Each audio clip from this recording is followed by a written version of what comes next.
서로 축복하겠습니다. 올해는 오직 믿음으로입니다. 더욱 견고해지는 믿음의 주인공이 됩시다. 할렐루야. 오늘은 솔라피데 12번째 시간입니다. 오늘은 그들의 믿음을 보시고 라는 제목으로 하나님의 말씀을 전하도록 하겠습니다. 오늘 우리에게 주신 말씀은 신약성경 마가복음 2장입니다. 이 시간에는 먼저 마가복음을 기록한 마가의 인도를 따라 이스라엘의 한 지역으로 가보려고 합니다. 본문 1절 말씀 함께 봉독합니다. 수일 후에 예수께서 다시 가버나움에 들어가시니 집에 계시다는 소문이 들린지라. 아멘. 이 말씀이 어떤 때의 기록인지 아시죠? 예수님께서 이미 공생애를 시작하신 이후입니다. 당시에 예수님은 매우 분주한 삶을 살았습니다. 그동안 하나님의 역사에 굶주린 듯이 살아왔던 이스라엘 백성들에게 예수님의 등장은 기나긴 가뭄 끝에 내리는 단비와도 같았습니다. 마가복음은 1장부터 예수님의 공생애를 기록하고 있는데요, 세례 요한의 뒤를 이어 예수님께서 광야에 나타나셨습니다. 광야에서 예수님 세례 받으셨지요. 마귀의 간교한 시험도 넉넉히 통과하셨습니다. 그런 다음에 예수님은 가는 곳마다 많은 사역을 감당하셨습니다.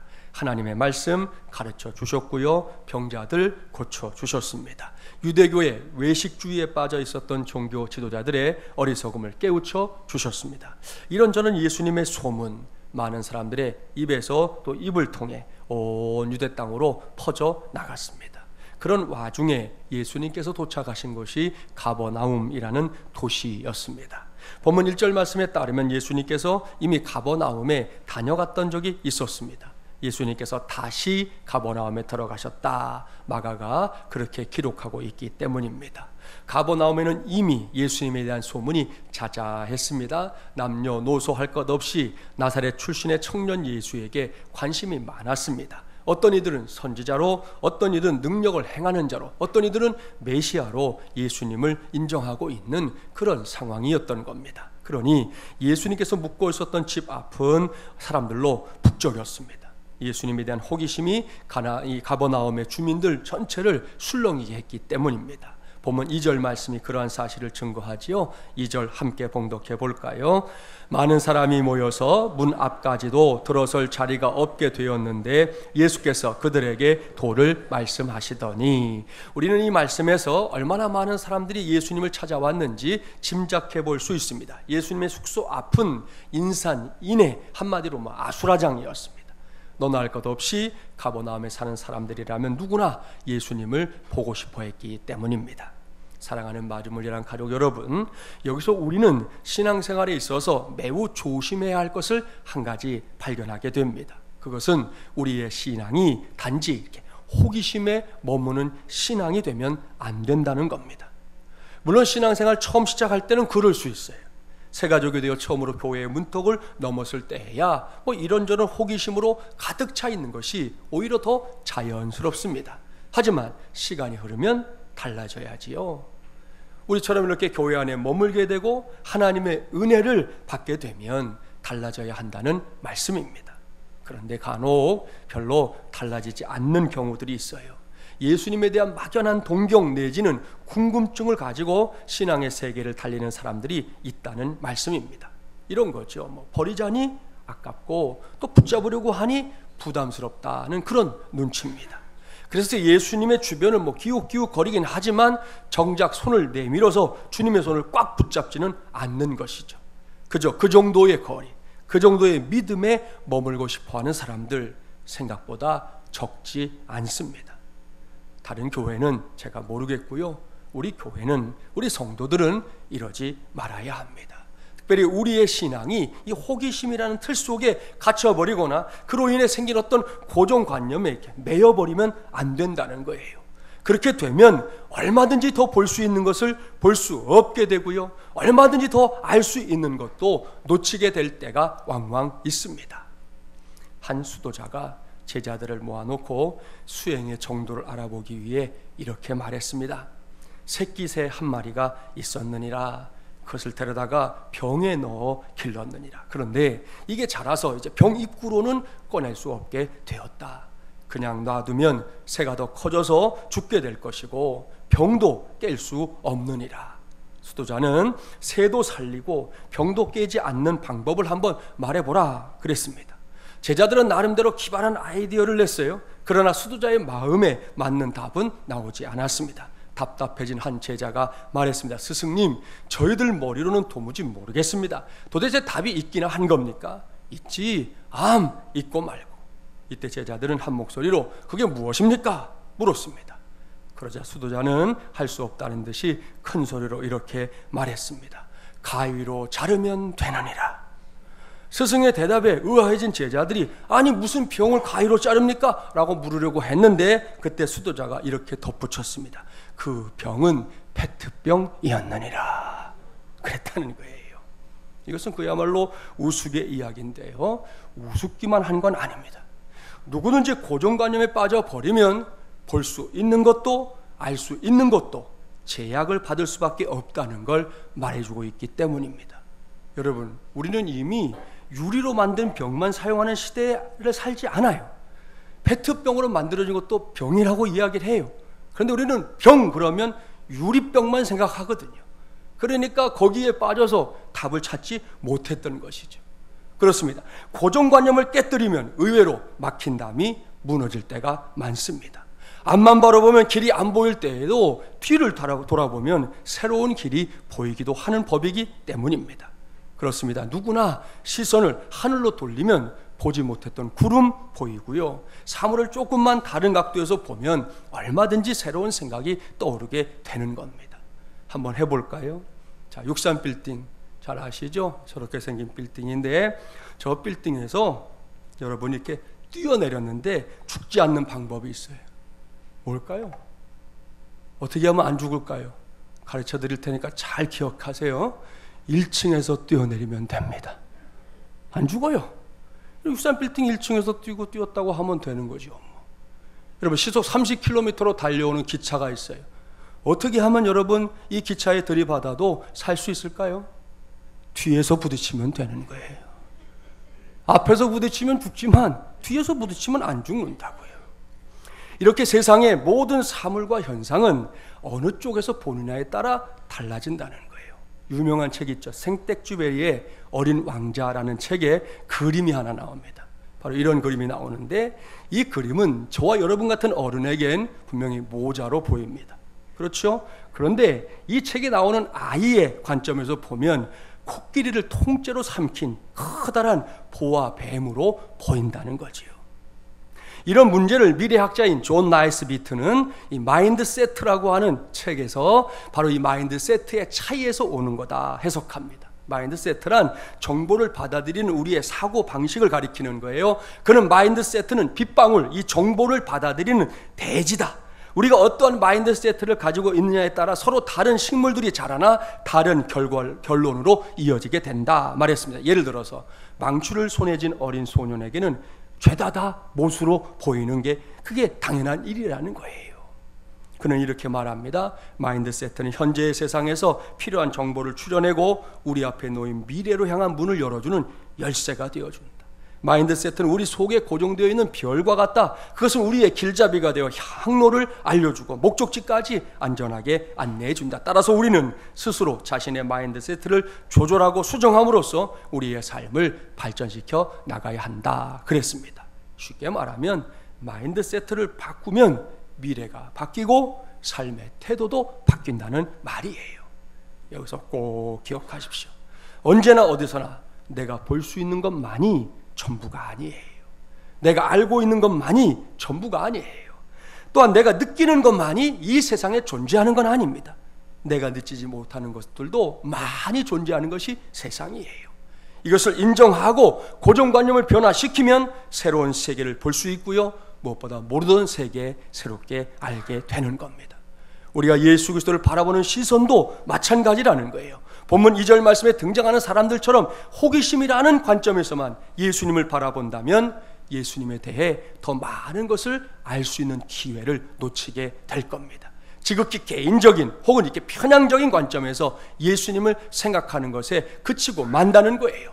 이것을 주의해야 한다는 말씀입니다. 아무쪼록 오늘은 물론이고 청고마비인 이 가을을 살아가면서 이 청고마비 계절 동안 저도 여러분도 단지 호기심에 머무는 신앙을 뛰어넘어 예수 그리스도를 새롭게 만나는 것은 물론이고 보다 넓게, 보다 깊게, 그리고 무엇보다 많이 예수 그리스도를 알고 믿게 되기를 주님의 이름으로 축복합니다. 계속해서 말씀을 보세요. 호기심에 머물러 예수님을 바라보고 있는 그런 군중들과 달리 전혀 다른 믿음으로, 전혀 다른 시선으로 나타나는 한 사람이 등장합니다.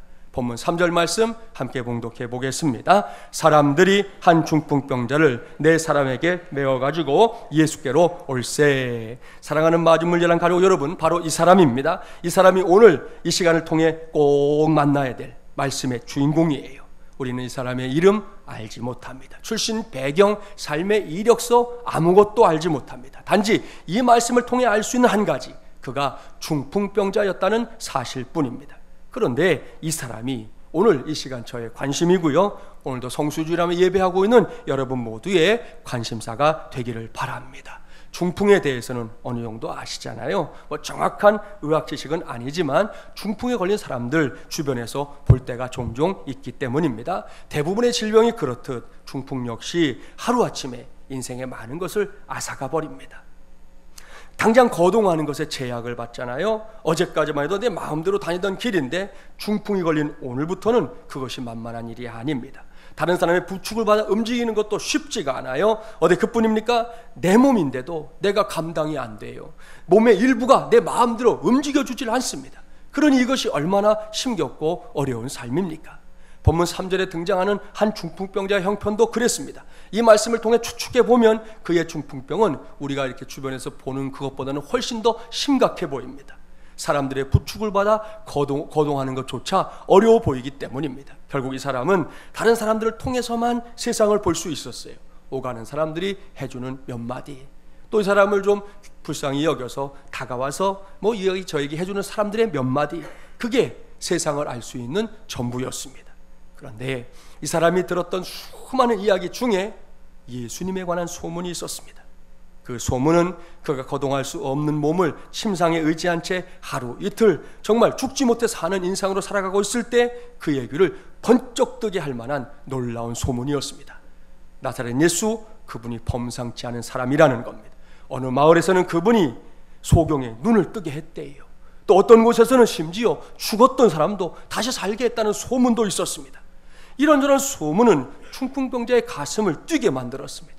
자신의 형편은 지금 보잘것없지만 내가 그분을 만날 수만 있다면 이라는 생각이 그의 가슴을 뜨겁게 만들었던 것이죠. 그렇게 시간이 흘러갑니다. 어느 날인가 온 동네가 술렁이기 시작했습니다. 이 사람은 무슨 일이가 궁금했겠죠. 잠시 후에 온 동네가 술렁이는 이유가 다름 아닌 나사렛 예수님 때문이라는 걸 알게 됐습니다. 중풍병자는 자신의 심장이 펌프질하는 것을 느꼈습니다. 기다리던 예수님께서 다시금 내가 살고 있는 가버나움에 들어오셨기 때문입니다.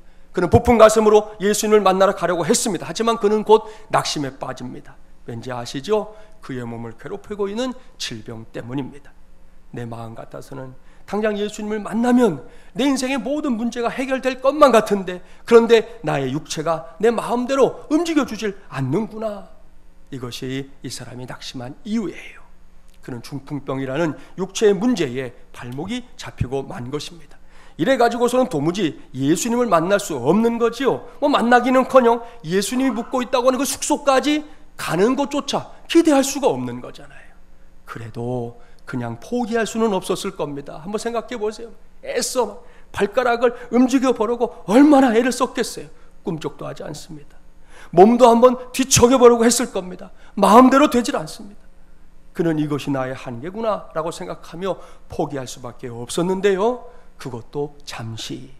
예수님을 만나고픈 그의 열망은 시간이 흘러갈수록 더 뜨거워졌습니다. 중풍병자가 예수님을 만나는 방법을 달리 생각하기 시작합니다. 다른 사람들의 도움을 받기로 마음을 먹어요. 그는 자신의 주변에 있는 사람들에게 소리쳐댑니다. 가족들에게, 이웃들에게 자신의 처지, 소원 알렸습니다. 이것이 중풍병자가 자신의 문제를 해결하기 위해 택한 첫 번째 방법이었습니다. 그는 이번이 마지막이라고 생각했어요. 이 기회를 놓친다면 두 번 다시는 기회가 없을 것처럼 생각했고 그렇게 행동했습니다. 결국 그는 주변에 있던 사람들의 마음을 움직였습니다. 그들로 하여금 저 사람은 내가 좀 도와줘야 되겠구나 하는 마음을 갖게 했던 겁니다. 본문 3절 말씀을 다시 보세요. 중풍병자가 혼자의 힘으로는 결코 할 수 없었고 포기할 수밖에 없었던 육체의 문제를 사람들의 도움으로 해결받고 있습니다. 사람들이 한 중풍병자를 네 사람에게 메워가지고 예수께로 올세. 할렐루야. 결국 사람들이 침상에 누워있는 중풍병자를 그 침상에 누운 채 어깨에 메고 예수님이 있는 곳으로 데려가게 되었습니다. 여기서 우리는 믿음이 보여주는 중요한 특징을 하나 확인하게 됩니다. 그것은 믿음은 열정이다 라는 사실입니다. 할렐루야. 그렇습니다. 본문에 나오는 이 사람을 비롯해서 믿음이 열정인 것을 증명해내는 사람들 아주 많고요. 이런 사람들은 정말이지 말릴 수가 없어요. 여기에 해당되는 한 사람을 제가 몇 해 전에 직접 만났던 적이 있었습니다. 그 자리에서 그분의 간증도 듣고 그의 믿음에 대해서 서로 이야기를 나눈 적이 있었는데요. 그는 미국 예일 대학의 교수로 베토벤의 이름을 따서 함토벤이라는 별명까지 갖고 있는 이 함신익 씨입니다. 우리 교회에서 가까운 미아 1동에서 목회하던 목사님의 가정에서 이분이 태어났어요. 그리고 유학을 가기까지 하나님께서는 함 교수님에게 놀라운 열정을 부어주셨습니다. 처음에는 교회 옛날에 풍금 있었잖아요. 풍금. 그 풍금으로 시작된 음악가의 꿈이 시간이 흘러가면서 서서히 그 윤곽을 드러내게 됐습니다. 청년기 시절에 본격적으로 이제 피아니스트의 꿈을 펼치기 위해서 당시에 유명했던 피아니스트, 지금은 고인이 되신 김원복 선생님을 찾아가서 자기를 제자로 받아달라 말했습니다. 선생님이 그 자리에서 한번 그럼 너 피아노 쳐봐라. 그래서 쳐봤는데 열심히 쳤는데 선생님 너는 피아노보다 클라리넷 같은 악기를 배우는 게 좋겠구나. 그러고 너는 나와 관계가 없으니 집으로 가라. 그런 거예요. 이때부터 함 교수님은 자신이 한국에 있는 들이대의 학생이라는 걸 보여줬다 그래요. 들이대가 뭔지 아시죠? 서울대, 고대, 연대와는 달리 무슨 문제든지 일단 들이대고 보는 게 들이대예요. 자기가 들이대 학생이었다 그러더라고요. 함 교수님은 그 선생님에게 그래도 자신을 제대로 받아달라고 막 생떼를 썼습니다. 그랬더니 이 선생님이 쇼팽 곡을 하나 주면서 다음 주까지 한번 쳐오라 그랬어요. 집으로 돌아오는 길인데 그분 얘기에 따르면 눈앞이 캄캄했다는 거예요. 왜? 그동안 기껏해야 체르니, 한홍 정도 아주 기초적인 그런 것만 쳐봤기 때문이었어요. 그런데 여기서 함 교수님의 열정이 빛납니다. 일주일 내내 거의 잠도 자지 않고 손가락이 닳아버릴 정도로 선생님이 준 쇼팽곡을 치고 또 쳤습니다. 그리고는 다음 주에 선생님을 찾아가서 연주를 딱 했더니 선생님이 막 탐복하면서 너 내 제자 하자. 그래서 제자가 됐다는 거예요. 함 교수님의 열정은 미국 유학에서도 그대로 나타났습니다. 단돈 $200, 20만 원 좀 넘는 그 돈 손에 들고 떠난 유학길이었지만 미국 사람들 앞에서 결코 쫄지 않았습니다. 자기가 배우고 싶은 교수님이 있으면 무조건 찾아가서 자기를 받아달라고 떼썼습니다. 학생을 모집하는 기간이 다 끝났는데도 그렇게 달려붙으면 교수님들이 먼저 정식 수강생은 아니고 청강생으로 이렇게 받아들여 준대요. 그러고 나면 어김없이 다음 학기에는 그분의 제자가 됐다는 거예요. 얼마나 대단한 열정입니까? 이런 열정이 오늘날 함신익 교수님을 세계적인 지휘자 가운데 한 사람으로, 아울러 우리 한국을 빛낸 인물 가운데 한 사람으로 인정받을 수 있도록 만들어 주었습니다. 오늘 말씀 속에서 만나고 있는 중풍병자에게도 그러한 열정이 있었습니다. 그 열정이 열매를 맺고 있습니다. 오매불망 보고 싶었던 예수님을 만나러 갈 수 있게 되었으니 말입니다. 예수님 만나러 가는 그 길 얼마나 즐거운 길이었을지 생각해 봅니다. 아마 흥얼흥얼 콧노래라도 불렀을 겁니다. 그런데 안타깝게도 그것으로 모든 것이 다 끝난 건 아니었습니다. 그의 콧노래가 끝나기도 전에 또 다른 난관을 만났기 때문입니다. 앞서 봉독했던 본문 2절 말씀을 떠올리면 알 수 있어요. 당시에 예수님의 인기가 가히 하늘을 찌를 듯 했지 않습니까? 요즘 유명세를 타고 있는 연예인들, 스포츠 스타들 한번 생각해 보세요. 가는 곳마다 사람들이 막 문전성시를 이루잖아요. 당시에 예수님의 인기도 그랬습니다. 그러니 가버나움에 찾아온 예수님을 사람들이 그냥 둘 리가 없잖아요. 아마도 거의 모든 마을 사람들이 예수님을 만나기 위해 그 숙소 앞에 모여들었을 겁니다. 따라서 이 많은 사람들 사이를 막 비집고 예수님에게까지 가는 거 만만한 일이 아니죠. 건장한 체격을 가진 사람에게도 그것은 매우 어려운 일이었습니다. 중풍병자가 예수님을 찾아갔을 때 이미 많은 사람들이 그런 현실 때문에 그저 먼 발치에서 예수님 이렇게 보는 것만으로 만족하고 있었습니다. 그런 상황을 보면서 중풍병자는 위축될 수밖에요. 아마도 그를 짊어지고 갔던 사람들 중에도 여보게 오늘은 아무래도 안 되겠소. 어떻게 이 사이를 비집고 예수님께 가겠소. 우리 돌아가야 될 것 같아 라고 권면하는 사람이 있었을지도 모릅니다. 그러나 여러분, 이 사람이 누굽니까? 이미 한번 육체의 문제를 뛰어넘어서 여기까지 온 사람 아닙니까? 그는 결코 포기할 수 없었습니다. 여기까지 어떻게 왔는데요? 어떻게 포기한단 말입니까? 그는 자신을 짊어지고 함께 온 사람들에게 자신의 생각을 분명하게 밝혔을 겁니다. 무슨 일이 있어도 예수님을 만나야 한다고 말입니다. 세상 두 쪽 나도 그냥 돌아갈 수 없다고 말입니다. 또다시 중풍병자의 열정이 발휘되는 순간입니다. 결국 중풍병자와 그를 메고 온 네 사람이 머리를 맞댑니다. 지혜를 모았습니다. 어떻게 하면 이 중풍병자를 예수님 앞에 데려갈 수 있을 것인지 발버둥을 친 것이지요. 그때 하나님께서 이들에게 문제를 해결할 수 있는 지혜를 주셨어요. 본문 4절 말씀 함께 봉독해 봅니다. 무리들 때문에 예수께 데려갈 수 없으므로 그 계신 곳에 지붕을 뜯어 구멍을 내고 중풍병자가 누운 상을 달아내리니. 아멘, 할렐루야. 사랑하는 여러분, 그야말로 허를 찌르는 전략입니다.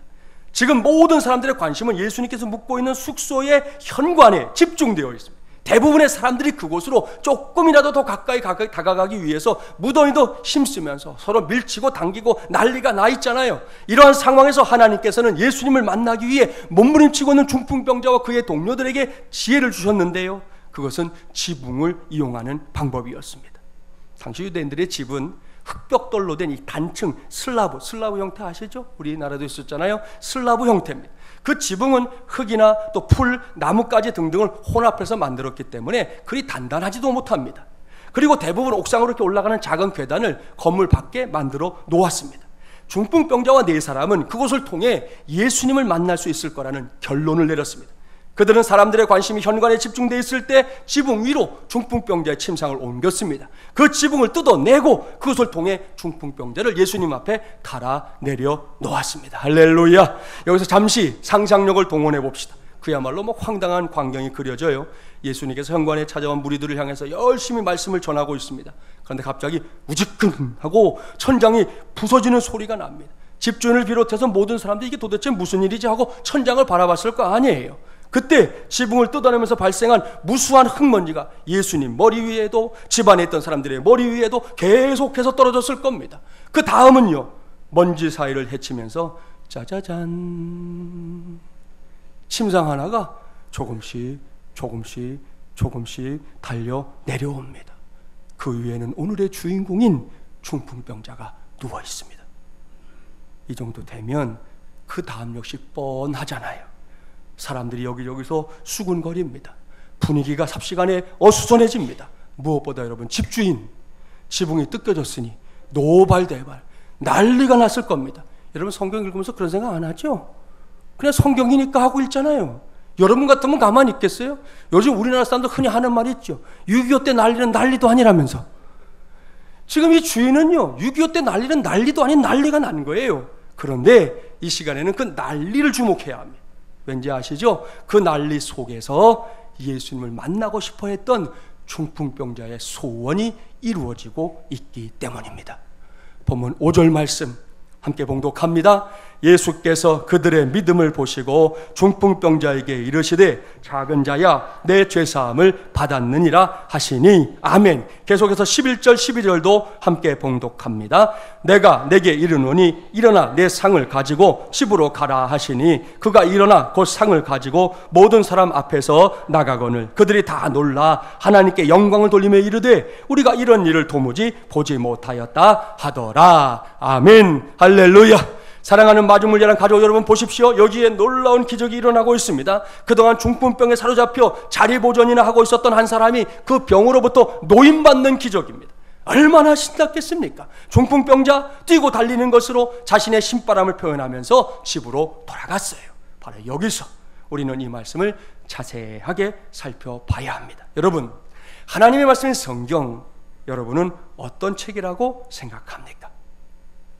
제가 생각할 때 성경책은 다름 아닌 믿음의 책입니다. 믿습니까? 맞습니까? 네, 그렇습니다. 성경은 분명히 믿음의 책이에요. 수많은 믿음의 사람들이 그 믿음을 통해 하나님을 만났고요, 그 믿음을 통해 하나님의 역사를 체험했던 것들을 무수하게 기록하고 있는 책이 성경이기 때문입니다. 그러니 이런 성경책 통독해야 할까요? 안 통독해야 할까요? 해야지요. 마땅히 해야 합니다. 그런 줄 알고 제3차 전교인 90일 통근 성경 통독 최선을 다해 감당해 주기를 바랍니다. 미루면 더 못해요. 늦었을 때 시작하는 게 빠른 거니까 열심히 함께 통독하는 그런 가을이 되기를 바랍니다. 자, 이를 전제하고 성경에서 볼 수 있는 믿음을 생각해 봅시다. 대부분의 경우 믿음은 개인의 믿음일 때가 많아요. 예를 들어 구약에서는 아브라함의 믿음, 모세의 믿음, 다윗의 믿음, 욥의 믿음 등등이 대표적이죠. 신약으로 가보면 베드로의 믿음, 바디메오의 믿음, 야이로의 믿음, 바울의 믿음 등등이 대표적인 믿음입니다. 이러한 사람들과 이러한 사람들이 보여준 믿음을 통해 하나님께서는 놀랍고 위대한 일을 행하셨습니다. 그런데 오늘 우리에게 주신 말씀은 관점이 다르다는 거죠. 본문 5절 말씀을 다시 한번 봉독해 봅시다. 5절입니다. 예수께서 그들의 믿음을 보시고 중풍병자에게 이르시되 작은 자야 내 죄사함을 받았느니라 하시니 아멘. 예수님께서는 이 말씀을 하신 다음에 중풍병자를 깨끗하게 고쳐주셨어요. 그런데 이 말씀이 아주 특이한 말씀입니다. 잘 보십시오. 이번에도 예수님은 믿음을 통해 역사하셨습니다. 거기까지는 똑같아요. 그런데 그 믿음의 성격을 잘 보라는 겁니다. 여기서 예수님께서 주목하신 믿음은 중풍병자 개인의 믿음이 아닙니다. 예수님께서 주목하신 믿음은 그들의 믿음입니다. 할렐루야. 그렇습니다. 본문 말씀 속에 기록된 기적은 중풍병자 개인의 믿음을 통해 일어난 사건이 아니라는 거예요. 이 기적은 중풍병자는 물론이고 그를 어깨에 메고 함께 예수님을 찾아왔던 이 네 사람의 믿음, 그러니까 그들의 믿음을 통해 일어난 기적이요 그들의 믿음을 통해 일어난 사건이라는 말씀입니다. 사랑하는 마주물려난 가족 여러분, 저는 이 믿음을 오늘 우리 모두가 붙잡아야 할 또 하나의 솔라 피데로 저와 여러분 모두에게 주님의 이름으로 선포하는 바입니다. 여기에 하나님께서 우리에게 들려주고 싶어하는 음성이 있어요. 그것은 하나님의 역사와 하나님의 기적이 우리 앞에 구체적으로 나타나게 되는 확실한 축복의 통로가 있다는 건데요, 그 축복의 통로는 바로 그들의 믿음이라는 겁니다. 오늘로 말하면 저와 여러분 마중물려난 가족들 모두가 합력할 때 만들어지는 그 연합된 믿음의 통로를 가리키는 거예요. 그러한 공동의 믿음을 통해 하나님의 역사가, 그러한 공동의 믿음을 통해 하나님의 기적이 우리에게도 현실이 된다는 말씀입니다. 이러한 말씀 앞에 제가 확실하게 내놓을 수 있는 증거가 있어요. 그것은 지난달 말로 장례 6주년을 맞이한 우리 교회 마중물려난 교회입니다. 그때도 말씀드렸지만 지금 한국 교회 안에 개척교회에 대한 부정적인 생각이 막 팽배합니다. 말씀드렸죠. 교회 개척하면 목사가 죽는다, 그런 말까지 있다고요. 그런데 제가 안 죽었으니까 이것부터 은혜요 기적 아닙니까? 예? 옳습니다. 은혜입니다. 기적입니다. 아무튼 교회 개척이 그렇게 되다 보니까 개척과 관련된 많은 이야기들이 전해져요. 아주 유명한 이야기 하나 해드릴까요? 교회를 개척하고 한 10년쯤 된 목사님의 이야기입니다. 교회가 목사님이 그동안 수고하셨으니 머리를 식히고 오시라고 태국으로 여행을 보내드렸어요. 태국에 가면 재미있는 동물 쇼가 많은데요, 그 목사님이 코끼리 쇼를 이렇게 보게 됐어요. 그곳에 얼마나 조련사가 훈련을 시켰는지 어떤 일에도 눈물을 흘리지 않는 코끼리가 한 마리 있었습니다. 조련사가 자신만만하게 관중을 보며 말했어요. 여러분, 이 코끼리를 눈물 흘리게 하는 사람에게 10,000불을 드리겠습니다. 우리 돈 1,000만 원이 넘는 돈이. 이 사람 저 사람이 자기가 해보겠다고 나가서 별의별 짓을 다 합니다. 못을 들고 가서 찌르지를 않나, 꼬집어 보지를 않나, 별짓을 다 하는데 코끼리는 눈물 한 방울 흘리지 않았습니다. 한참 후에 개척교회 목사님이 나서서 말했습니다. 내가 한번 해보겠소. 목사님이 코끼리에게 다가가서 귀에다가 한참을 속삭였는데요, 갑자기 코끼리가 달걀똥 같은 눈물을 뚝뚝뚝뚝 흘리기 시작했어요. 어이가 없어진 조련사 10,000불을 주면서 도대체 무슨 말을 했느냐 그랬더니, 목사님 말, 나는 한국에서 개척교회 하는 목사인데 내가 개척교회 했던 지난 얘기를 들려줬을 뿐입니다, 그랬어요. 당황한 조련사가 자존심이 상해서 관중들에게 다시 제안했어요. 이 코끼리 앞발을 들게 할 수 있는 사람에게 마찬가지로 10,000불을 드리겠습니다. 이번에도 많은 사람들이 시도해봤지만 실패했어요. 그때 목사님이 다시 앞으로 나가서 코끼리의 귀에다가 뭐라고 잠깐 얘기했는데, 코끼리가 앞발만이나 뒷발까지 다 들어버렸어요. 뭐라고 했느냐? 너 나랑 한국에 가서 나랑 개척교회 같이 할래? 그랬더니 코끼리가 앞발 뒷발 다 들었다는 거예요. 저는 이런 이야기를 들을 때마다 늘 생각해요. 참 대단한 사람들이다. 그런데 여러분, 이런 이야기가 아무런 근거도 없이 만들어지는 건 아니에요. 분명히 뭔가가 있어서 나온 이야기입니다. 아무튼 이렇게 코끼리도 울릴 코끼리가 앞발 뒷발 다 들릴 그 일을 감당하며 달려온 지난 6년입니다. 그 과정 속에 목사인 제가 있었고 성도인 여러분이 있었습니다. 그 시간들을 돌아보십시오. 지나간 세월 속에 내 자신이 오늘의 말씀 속에 등장하고 있는 중풍병자처럼 스스로 어떤 문제의 한계를 경험한 적이 분명히 있었을 겁니다. 그럴 때 저와 여러분은 포기하지 않고 그 문제를 이겨내기 위해 열정을 발휘하며 하나님 앞으로 나아갔던 사람들입니다. 그래서 여기까지 온 거지요. 앞으로도 마찬가지입니다. 어떤 문제 앞에서도 그저 주저앉아 있지 말아야 합니다. 포기하지 말아야 합니다. 울지도 말아야 합니다. 이러한 만류에도 불구하고 그렇게 한다면 그야말로 내게 아무런 일도 일어나지 않을 겁니다. 하지만 그 반대의 결정을 한다면 반드시 상황이 달라집니다. 오늘 주신 말씀을 통해 만나고 있는 중풍병자가 체험하고 있는 그런 기적을 이제는 나의 사건으로 체험하게 될 줄 믿습니다. 그런데 이것만이 다는 아니라는 거예요. 지난 세월을 돌아보십시오. 우리 한 사람 한 사람만 개개인의 결단과 믿음으로만 달려온 세월이 아닙니다. 그것만으로는 분명코 여기까지 더군다나 함께 올 수 없었습니다. 옳습니다. 나의 믿음만으로 여기까지 온 게 아닙니다. 본문의 표현을 빌려오면 그들의 믿음으로, 그러니까 나와 너 우리의 믿음으로 여기까지 온 줄 믿습니다. 무슨 말씀인지 아시겠죠? 말씀에 등장하고 있는 중풍병자와 네 사람처럼 우리 모두가 서로 나 아닌 다른 성도들을 위해 기도해 주고 힘을 보태 주면서 여기까지 왔다는 말씀입니다. 그렇습니다. 내일이냐 아니냐 따지지 않았습니다. 내가 신경 써야 할 것이냐 아니냐 따지지 않았습니다. 때마다 일마다 같은 마음, 같은 생각, 무엇보다 같은 믿음으로 하나님께 부르짖어 가며 여기까지 왔습니다. 그 결실이 바로 우리 교회인 줄 믿습니다. 우리 교단 신문인 기독공보에 얼마 전에 작년 통계가 이제 총회 앞두고 나왔어요. 우리 교단만 해도 전년도에 비해서 전국에 있는 전체 교인 수가 58,202명이 감소했습니다. 세례 교인도 12,299명이 감소했고 재정도 전년도에 비해서 0.76%가 줄었습니다. 우리나라의 장자 교단으로 불리는 우리 교단에서는 이러한 감소가 이 통계를 낸 이래로 처음 일어났어요. 지금까지 감소된 적이 없었어요. 그래도 계속 전국 통계니까 계속 올라갔는데 처음으로 감소가 된 거예요. 문제는 아시는 대로 인구수가 줄고 있는 현실, 또 전도가 어려운 현실이 이렇게 맞물려 있어서 감소 현상이 앞으로도 극심해질 수 있다는 데에 있습니다. 이러한 현실 참으로 가슴 아프지만 그런 와중에도 우리 교회가 저와 여러분이 보고 있는 대로 세워져 가고 있는 것, 그것이 은혜요, 그것이 기적인 줄 믿습니다. 그리고 이러한 은혜가 가능했던 가장 큰 힘, 영순이는 하나님이시고요, 그 다음에 힘은 다름 아닌 우리 모두의 믿음이 합력한 데에서 비롯됐다는 것 확실히 믿습니다. 그렇습니다. 지금까지 주님께서 이 중풍병자와 네 사람의 믿음을 보신 것처럼 저와 여러분 모두의 믿음을 봐주신 것이죠. 그리고 그 믿음으로 인해 함께 열매를 거두게 하신 겁니다. 이렇게 귀한 역사가 여기가 끝이 아니죠. 앞으로도 계속 되어져야 할 믿음의 사건입니다.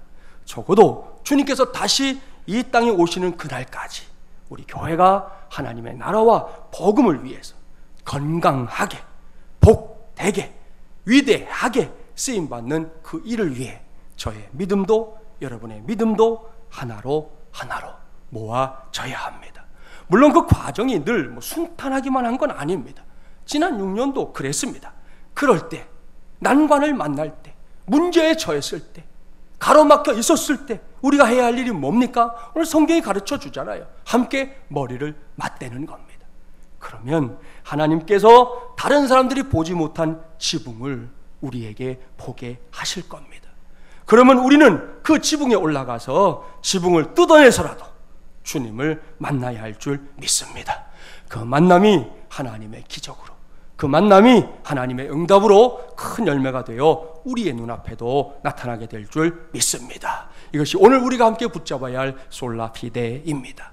그 믿음으로 계속해서 하나님께서 우리에게 맡겨주신 이 귀한 역사를 감당해 나가는 저와 여러분, 무엇보다 또 우리 마중물 일함 교회가 되기를 주님의 이름으로 간절히 축원합니다. 기도합시다.